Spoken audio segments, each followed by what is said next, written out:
हज के 5 दिन हैं। हज के कितने दिन हैं?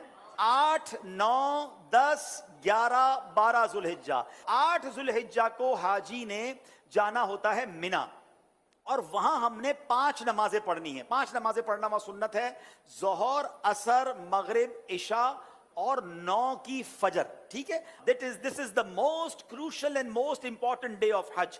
हज का सबसे अहम दिन जो है वो 9 जुल्हिज्जा है। यानी अगर कोई आपसे सवाल करे हज किस दिन होता है, तो हज 9 जुल्हिज्जा को होता है, क्योंकि उस दिन यौमे अरफा है। ये हज का रुकने आजम है, सबसे मेन दिन है जो हज का, वो 9 जुल्हिज्जा है। यानी कोई अरफात नहीं गया तो उसका हज ही नहीं होगा ना। तो हज का जो मेन दिन है वो अरफात का दिन है। पूरा दिन अरफात में गुजारना है। जब गुरूब आफ्ताब का यकीन हो जाए कि जनाब मगरिब का वक्त हो गया, गुरूब आफ्ताब हो गया, अब सारे हाजी आएंगे मुजदलिफा।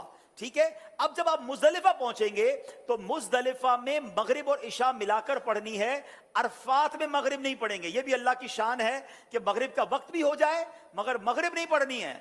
मुजदलिफा जाना है और वहां इशा के वक्त में, मगरिब के वक्त में नहीं, इशा के वक्त में मगरिब और इशा मिलाकर पढ़नी है। और फजर भी मुजदलिफा में पढ़ेंगे। पूरी रात हमारी कहां गुजरेगी? मुजदलिफा में। अब जो सुबह आएगी, कौन सी सुबह होगी? कौन सी सुबह होगी? 10 की। 10 तारीख को क्या होता है? क्या होता है? हाँ, सारी दुनिया बकरा ईद मनाती है, मगर खुदा की कसम जो आज ही ईद मनाता है ना, मैला कुचैला है, बाल बिखरे हुए हैं, मतलब नींद भी नहीं हुई है, मगर खुदा की कसम वो जो ईद का मजा है, वो जो थकन का मजा है, वो जो सुरूर है, वो दुनिया की किसी और चीज में नहीं है। अल्लाह हमें हर साल ऐसी ईद नसीब फरमाए। अब रात को कंकरियां ढूंढ लेनी है। अब 10 जुल्हिज्जा को 3 काम करने, इसकी रूटीन याद कर लें।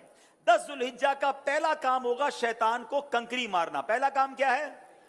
शैतान को, एक ही शैतान को मारना है, बड़े शैतान को। ठीक है, बड़े शैतान को 7 कंकरियां मारनी है। दूसरा काम, जैसे ही कंकरी मार लेंगे उसके बाद कुर्बानी करनी है। ठीक है, कंकरी मारकर आपने अपने मौल्लिम को, अपने ग्रुप वालों को, या जो भी लोग आपकी कुर्बानी का इंतजाम कर रहे हैं उनको बताना है कि मेरी कुर्बानी कर दें।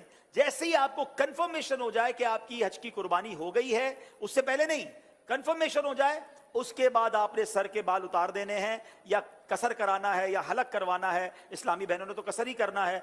अब आपका हज का एहराम उतर जाएगा।